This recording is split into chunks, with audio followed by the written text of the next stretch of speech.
नमस्कार दोस्तों, मैं हूं संतोष पाठक और आप लोग देखना शुरू कर चुके हैं युग चरण यूट्यूब प्लेटफॉर्म।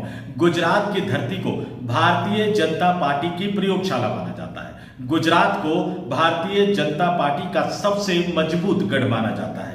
गुजरात की धरती को ही देश के वर्तमान प्रधानमंत्री नरेंद्र मोदी और सरकार और संगठन दोनों को चलाने का दावा जिनके बारे में किया जाता है, उन अमित शाह का राजनीतिक गढ़ माना जाता है। देश के प्रधानमंत्री नरेंद्र मोदी उत्तर प्रदेश के वाराणसी से लोकसभा के सांसद लगातार तीसरी बार निर्वाचित हुए हैं, लेकिन वो मतदाता अभी भी गुजरात में ही है और अमित शाह तो गुजरात से ही लोकसभा के सांसद चुने गए हैं। तो जिस गुजरात को भारतीय जनता पार्टी की प्रयोगशाला बताया जाता है और जिस गुजरात से ही भारतीय जनता पार्टी ने सबसे पीछे की पंक्ति में बैठने वाले विधायक को मुख्यमंत्री चुनने की परंपरा शुरू कर दी थी, उसी गुजरात में भारतीय जनता पार्टी को एक बड़ी चुनौती मिल रही है। कांग्रेस पार्टी के पूर्व राष्ट्रीय अध्यक्ष राहुल गांधी से गुजरात की धरती पर भी जाकर और लोकसभा में भी राहुल गांधी ने चुनौती दी थी और उसके बाद भारतीय जनता पार्टी ने गुजरात को जीतने का एक नया प्लान, एक बड़ा प्लान तैयार कर लिया है, जिसको आने वाले दिनों में अमली जामा पहनाया जाना है। जी हां, एक बड़ी खबर निकलकर सामने आ रही है। प्रधानमंत्री नरेंद्र मोदी, अमित शाह और भारतीय जनता पार्टी के सबसे मजबूत गढ़ से नरेंद्र मोदी और अमित शाह के गृह राज्य गुजरात से, जहां की राजनीतिक परिस्थितियों में जो बदलाव तेजी से आता हुआ नजर आ रहा है, उस बदलाव से निपटने के लिए एक बार फिर से गुजरात का विधानसभा चुनाव का चुनावी रंग जीतने के लिए नरेंद्र मोदी और अमित शाह का गुजरात को लेकर एक नया प्लान तैयार है। गुजरात को लेकर एक नया मिशन तैयार है। हालांकि गुजरात में विधानसभा चुनाव 2027 में होने हैं, लेकिन जिस तरह से राहुल गांधी ने पहले से विधानसभा चुनाव की तैयारी शुरू कर दी है, जिस तरह से आम आदमी पार्टी के मुखिया अरविंद केजरीवाल गुजरात की धरती पर लगातार जा रहे हैं, बार बार जा रहे हैं, उसे देखते हुए भारतीय जनता पार्टी, बताया जा रहा है कि भारतीय जनता पार्टी सरकार और संगठन दोनों के चेहरों को बदलने जा रही है। सरकार भी नई नजर आएगी और भारतीय जनता पार्टी का गुजरात का संगठन भी नया नजर आएगा। इससे जुड़ी बड़ी खबर लेकर मैं आपके सामने आया हूं। तमाम तथ्यों को मैं एक एक करके आपके सामने रखूंगा, लेकिन शुरुआत एक अपील, एक आग्रह के साथ। युग चरण यूट्यूब प्लेटफॉर्म को अगर आपने अभी तक सब्सक्राइब नहीं किया है तो आगे बढ़िए, हमारे इस यूट्यूब प्लेटफॉर्म को सब्सक्राइब कीजिए, हमारे वीडियो देखिए, वीडियो पसंद आए तो ही लाइक कीजिए, शेयर कीजिए, ज्यादा से ज्यादा लोगों तक पहुंचाइए और कमेंट करके जरूर बताइए कि युग चरण यूट्यूब प्लेटफॉर्म पर जो स्टोरी हम आपको दिखा रहे हैं वो स्टोरी कैसी लग रही है। गुजरात को लेकर, गुजरात में एक बड़े बदलाव को लेकर जो नई तरह की चीजें निकल कर सामने आ रही है, उनसे जुड़े तथ्यों को जो मैंने आपके सामने रखा, इन तथ्यों के बारे में आपका क्या मानना है और 2027 में जो गुजरात में विधानसभा चुनाव होने जा रहा है, उसमें किसको मिलेगी जीत, किसको मिलेगी हार, ये कमेंट करके जरूर बताइएगा।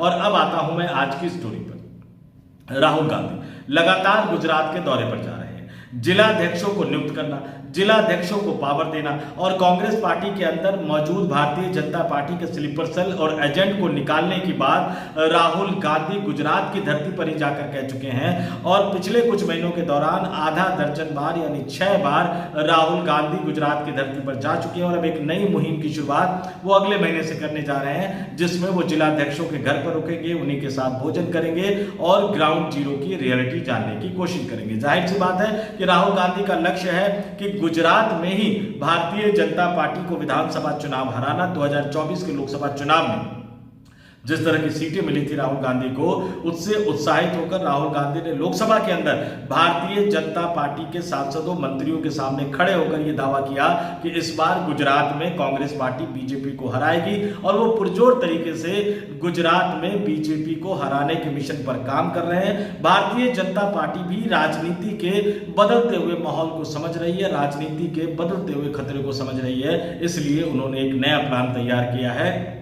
एक बार फिर से सरकार और संगठन की एक नई तस्वीर सामने रखेंगे गुजरात की जनता के सामने और नरेंद्र मोदी और अमित शाह के नाम पर, खासतौर से नरेंद्र मोदी के नाम पर गुजरात की जनता का समर्थन 2027 के विधानसभा चुनाव में मांगा जाएगा। लेकिन इससे पहले मैं बताऊं आपको कि भारतीय जनता पार्टी में क्या कुछ बदलाव होने जा रहा है, लेकिन उससे पहले जरा बता दूं कि 1995 से भारतीय जनता पार्टी लगातार गुजरात में जीत रही है 1995, 1998, 2002 में नरेंद्र मोदी मुख्यमंत्री थे वहां के, तो 2002 में, 2007 में, 2012 में और 2014 में नरेंद्र मोदी साहब 2001 में मुख्यमंत्री बनकर गए और 2002 का चुनाव, 2007 का चुनाव, 2012 का चुनाव उनके मुख्यमंत्री रहते हुए हुआ।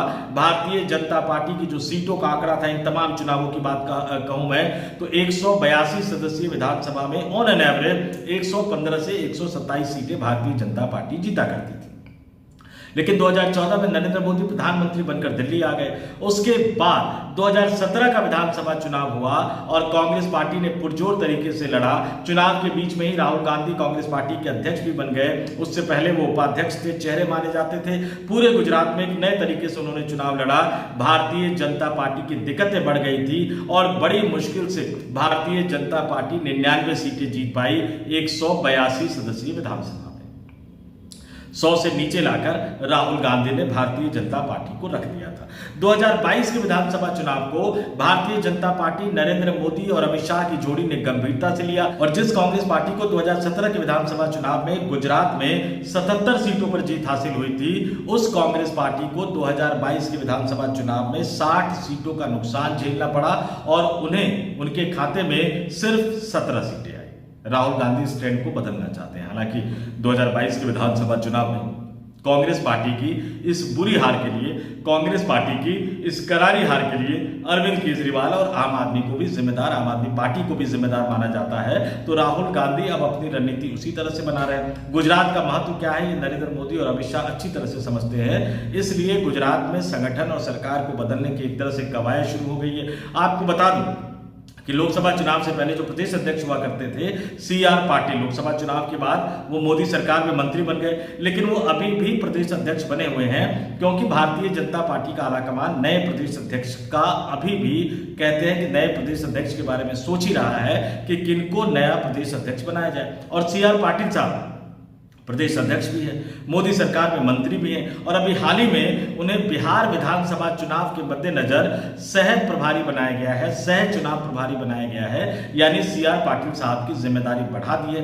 तो जाहिर सी बात है कि प्रदेश अध्यक्ष तो बदला जाना है और इसके साथ ही सरकार को बदलने की जो कवायद शुरू होने की बात कही जा रही है, सरकार में जो बड़े फेरबदल की बात कही जा रही है, उसके बारे में भी थोड़ा सा बता दूं कि गुजरात में विधानसभा चुनाव से पहले जो नगर निगमों के, नगर निकायों के चुनाव होंगे वो एक राजनीतिक हवा तय करते हुए नजर आएंगे, ये बताते हुए नजर आएंगे कि गुजरात की जनता राजनीतिक रूप से किस तरफ जा रही है। तो नरेंद्र मोदी और अमित शाह की जोड़ी ने तय किया कि गुजरात में जो बड़े बड़े नगर निगमों के चुनाव होने हैं उससे पहले प्रदेश अध्यक्ष में बदलाव कर दिया जाए, यानी CR पाटिल की जगह एक नया प्रदेश अध्यक्ष नियुक्त कर दिया जाए और इसके साथ ही मंत्रिमंडल में भी, प्रदेश सरकार में भी, राज्य सरकार में भी फेरबदल की बात कही जा रही है। राज्य सरकार में भी फेरबदल का एक पूरा खाका तैयार कर लिया गया है। जितने मंत्री थे उन मंत्रियों का एक रिपोर्ट कार्ड तैयार किया गया और बताया ये जा रहा है कि इस रिपोर्ट कार्ड के आधार पर यह पता लगा कि सिर्फ 5 मंत्री ही अच्छा प्रदर्शन कर पाए हैं। तो जाहिर सी बात है कि बाकी मंत्रियों की छुट्टी होगी। आपको बता दूं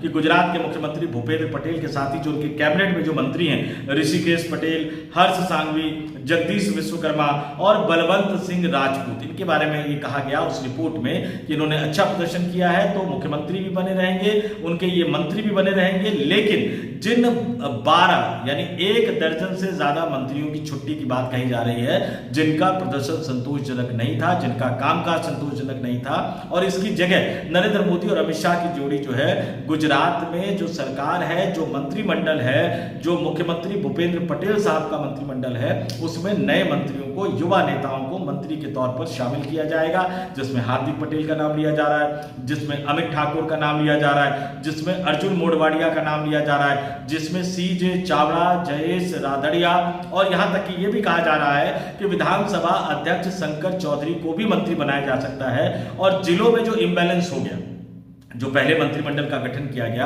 भूपेंद्र पटेल ने जो मंत्री बनाया, हालांकि भूपेंद्र पटेल साहब क्या बनाएंगे, मंत्रिमंडल तो गुजरात में जो भी बनना है वो नरेंद्र मोदी और अमित शाह की मंजूरी से ही बनना है, तो उसमें कई इलाकों का, कई जिलों का ध्यान नहीं रखा गया।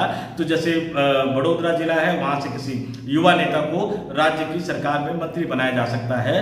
तो राहुल गांधी इससे पहले कि भारतीय जनता पार्टी को एंटी इनकम्बेंसी पर घेरने की कोशिश करे, भारतीय जनता पार्टी नरेंद्र मोदी की जोड़ी एक खाका तैयार कर चुकी है। है। सबसे पहली बात तो जो प्रदेश अध्यक्ष है सी आर पाटिल, जिनके शानदार चुनावी राजनीति के बाद भारतीय जनता पार्टी ने पिछली बार यानी 2022 के विधानसभा चुनाव में ऐतिहासिक जीत हासिल की थी, जिसके बाद उनको इनाम देते हुए केंद्रीय मंत्रिमंडल में शामिल किया गया। उनकी सांगठनिक क्षमता को देखते हुए बिहार विधानसभा चुनाव में धर्मेंद्र प्रधान के साथ धर्मेंद्र प्रधान को प्रभारी बनाया गया है, चुनाव प्रभारी, और उनको सह प्रभारी बनाया गया है। इसके साथ ही उत्तर प्रदेश के उप मुख्यमंत्री केशव प्रसाद मौर्य को भी सह प्रभारी बनाया गया है। तो अब उनकी जगह पर एक नया प्रदेश अध्यक्ष और राज्य की पटेल सरकार में 1 दर्जन से ज्यादा नए मंत्री शामिल करके भारतीय जनता पार्टी नरेंद्र मोदी और अमित शाह की जोड़ी गुजरात में संगठन और सरकार दोनों का चेहरा बदलना चाहती है। और इसके बारे में सुगबुगाहट कहां से उठी, इसके बारे में खबरें कहां से उठी, क्योंकि शुक्रवार को गुजरात में मुख्यमंत्री भूपेंद्र पटेल और प्रदेश अध्यक्ष जो कि केंद्रीय मंत्री भी है, बिहार के सह चुनाव प्रभारी भी बनाए गए हैं सी आर पाटिल, दोनों ने गांधीनगर में एक साथ प्रेस कॉन्फ्रेंस की। इसमें उन्होंने स्वच्छता और स्वदेशी बढ़ाने की अपील की। कई मुद्दों को लेकर वो आए थे। प्रधानमंत्री नरेंद्र मोदी के जन्मदिन से लेकर महात्मा गांधी बापू यानी 2 अक्टूबर तक बापू महात्मा गांधी जी के जन्मदिन तक जो सेवा पखवाड़ा मनाया जा रहा है उसके बारे में उन्होंने बात कही, स्वच्छता की बात कही। प्रधानमंत्री नरेंद्र मोदी जिस तरह से स्वदेशी की वकालत कर रहे हैं तो स्वदेशी बढ़ाने की उन्होंने अपील की। और चूंकि ये सुगबुगाहट थी तो पत्रकारों ने उनसे पूछ लिया, दोनों से, क्योंकि दोनों मौजूद थे, सरकार के मुखिया भी, संगठन के मुखिया भी। तो पत्रकारों ने मंत्रिमंडल में फेरबदल की चर्चा पर, प्रदेश अध्यक्ष, नए प्रदेश अध्यक्ष की नियुक्ति पर सवाल उठ लिया और पूछ लिया।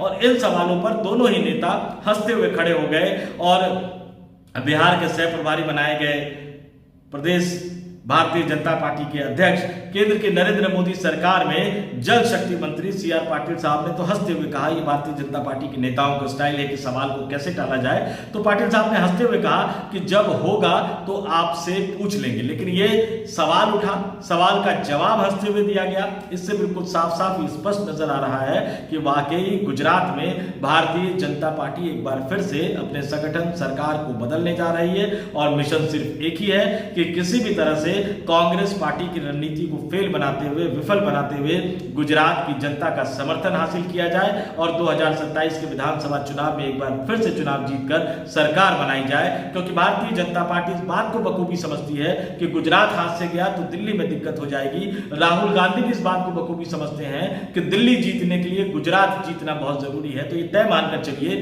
कि आने वाले महीनों में, हालांकि अक्टूबर नवंबर में बिहार में विधानसभा चुनाव होना है, वो घमासान आपको नजर आएगा, लेकिन गुजरात की धरती पर भी घमासान होता हुआ नजर आएगा।